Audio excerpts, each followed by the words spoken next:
હું તમને એક ખાસ જરૂરી વાત કહેવા માંગુ છું કે ધારો કે તમે એસી જોઈ છે દોસ્તો, તો એસી વિશે હું તમને વાત જણાવું. ધારો કે એસી અંદરની બાજુ હોય તો કેવી હવા ફેંકે છે ખબર છે તમને? બહુ ઠંડી હવા ફેંકે છે. અને જ્યારે એ એસીને બહાર જોવે તો ત્યારે એના પંખામાં કેવી હવા આવતી હશે ખબર છે દોસ્તો? એમાં ગરમ હવા ફેંકાય છે. એવી જ રીતે આપણા પરિવારમાં પણ કોઈક બહાર તપે છે અને અંદરના પરિવારને સુખી જીવન મળે છે. તેથી એસી વિશે જાણીને તમે આવું વિચારશો કે આપણા મા બાપ બહાર તડકામાં તપે છે ને આપણને છાયડામાં રાખે છે. તો તમે સમજી ગયા હશો કે એસી વિશે.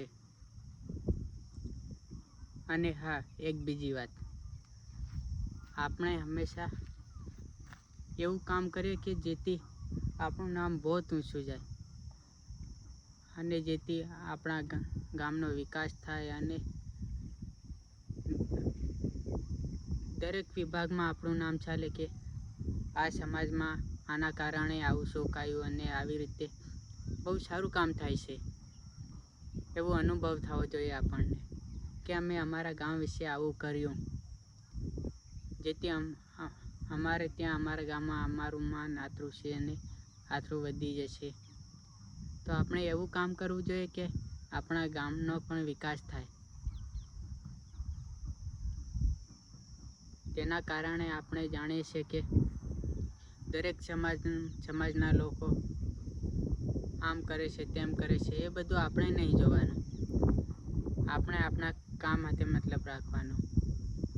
આપણે સવારે વહેલા ઉઠીને કામે જતું રહેવાનું, પછી કામેથી આવીને ઘરે રહેવાનું કે ફાલતુની આપણે ચર્ચા ના કરવાની કે આવું છે ફલાણું છે. એ આપણે કોઈ વસ્તુ ધ્યાનમાં નહીં લેવાની દોસ્તો. અને હું તમને એક બીજી વાત જણાવવા માંગુ છું કે सोशल मीडिया पर आप वीडियो बनाते हैं तो रोज़ बनाओ. लोग क्या कहेंगे उसके बारे में कुछ भी ना सोचे. ધારો કે તમે KGF મૂવી જોઈ હશે, એમાં તમે રોકીભાઈ જોયા હશે. જો એમના પાસે બિલકુલ કશું નહીં હોતું કે ઘર ના કે पैसा, ऐसा कुछ भी नहीं.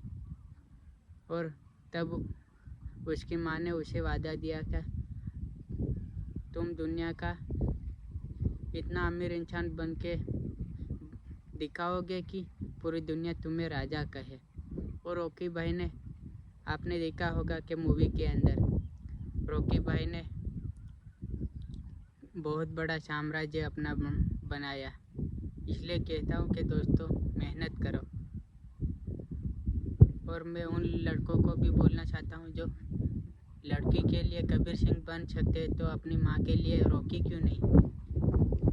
आप लड़की के लिए कुछ ना कुछ हम ये कर देंगे वो करेंगे, तो अपनी माँ के लिए करो. वो तुम्हें बचपन से राजा की तरह पालती थी और तुम उसे ऐसे मत बोलो. तुम अपनी माँ को हमेशा रानी बना कर रखो. અને તમને હું ખાસ વાત કહેવા માંગુ છું કે આપણે હંમેશા આપણી લાઈફમાં આપણા મા બાપને સપોર્ટ કરવો જોઈએ, જેથી કે દરેક વસ્તુ, ધારો કે આપણે મમ્મી પપ્પા મને આ વસ્તુ જોઈએ છે તો એ ગમે તે કામ કરી કે ગમે એ રીતે આપણને એ વસ્તુ પૂરી પાડતા હશે. તો તમે જોયું છે કે ઘરમાં આપણી પાસે પૈસા પણ નહોતા ત્યારે ગમે ત્યાંથી કામ કરીને કે ગમે એ કરીને એ આપણને વસ્તુ અપાવે છે. તો આપણે મા બાપની કદર કરો, જેથી એમનું સમાજમાં નામ નિશું ના પડે. આપણે કંઈક એવું કામ કરવું જોઈએ કે જેથી આપણા મા બાપને સમાજમાં નામ ઊંચું થાય. તેથી હું તમને દરેક વિડીયોમાં કહું છું કે આપણે હંમેશા સચ્ચાઈ અને ઈમાનદારીના રસ્તે ચાલવું જોઈએ. ધારો કે બધા સમાજમાં અલગ અલગ રીતે બધા પરિવારો પોતપોતાનું જીવન જીવતા હશે, તો આપણે એનાથી કંઈક વિપરીત દિશામાં જવાનું અને આપણા મા બાપનું રોશન નામ થાય એવું કંઈક કામ કરો કે દોસ્તો કે ગમે તે જગ્યાએ આપણા મા બાપ જાય તો તેમની બેઇજ્જતી ન થાય, લોકો એમને માન સન્માન આપે. એવું નામ બનાવો કે ફલાણાના મમ્મી પપ્પા છે અને એમનો છોકરો સારું એવું કામ કરે છે અને તેથી આપણા મમ્મી પપ્પાને સારું માન સન્માન મળે. તેના માટે હું કહું છું કે દોસ્તો તમે સારું એવું કામ કરો કે ગમે એ જગ્યાએ તમારું ખરાબ ઇમ્પ્રેશન ના પડે.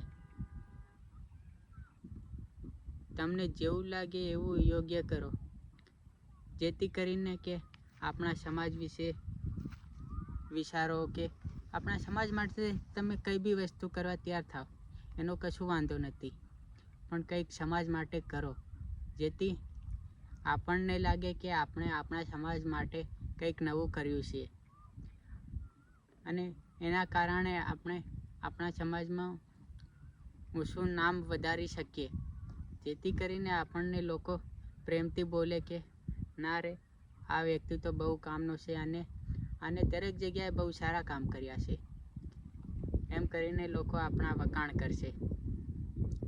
એના માટે હું કહું છું કે તમે વારંવાર કહું છું કે તમે કોઈ એવું સારું કામ કરો જેથી આપણા સમાજ અને આપણા દેશને તમારા લાયક જેવું કામ મળી શકે, તેથી આપણા સમાજનું અને આપણા દેશનું અને આપણા પરિવારનું એ નામ બહુ ઊંચું થાય અને તેના કારણે આપણા સમાજના લોકો આપણને બી કહે છે કે ના રે ના આ વસ્તુ બિલકુલ સાચી છે. અને આવી રીતે કરવું જોઈએ દરેક છોકરાઓને કે ગમે તે સમાજમાં આવી રીતના વિવાદો ચાલતા હશે તો તેને અટકાવવા અને શારીરિક રીતે પ્રમાણે આપણે ગમે તે જગ્યાએ સારી સુવિધા ઉપલબ્ધ કરીએ અને લોકોને મદદ કરીએ, જેથી ગમે એ વસ્તુમાં લોકો અટવાયા હશે તો આપણે મદદ કરીશું એમ કરીને આપણી પાસે આવે અને આપણે તે જ રીતે લોકોને મદદ કરવાની જેથી તેમને તેની જરૂરિયાત હોય.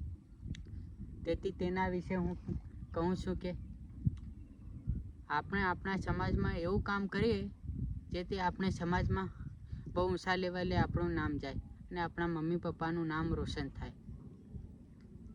તે જ પ્રમાણે આપણી પ્રકૃતિ વિશે તમે જાણો છો કે જો આ મારી પાસે સૂરજ દેખાય છે, કેટલો મસ્ત દેખાય છે અને આવી બધી હરિયાળી જગ્યા કે આવી પ્રકૃતિ આપણને જીવન જીવવા માટે ખૂબ જરૂરી છે. એટલે કહું છું કે દોસ્તો આપણે પ્રદૂષણ અટકાવો અને સ્વસ્થ રાખો. સ્વસ્થ અભિયાન વિશે હું તમને માહિતી કરું કે હમણાં આપણે જોઈએ કે ગમે ત્યાં બાજુ કચરો ફેંકી દે, આપણે પહેલાં કચરો ફેંકીએ તો આપણને જોઈને બીજા કચરો ફેંકે, એવી જ રીતે ત્યાં કચરાનો ઢગલો થઈ જાય છે. તેથી હું કહું છું કે આપણે સ્વસ્થ ભારત રાખો અને જ્યાં કચરો પડ્યો છે તે ઉઠાવીને ડસ્ટબિનમાં નાખો, તો આપણને જોઈને બીજા છોકરા કે કોઈ બી વ્યક્તિ આપણને જોઈને આવું શીખે કે ના રે ના કચરો ખરેખર બહાર ના ફેંકવો જોઈએ, કચરા પેટીમાં નાખવો જોઈએ.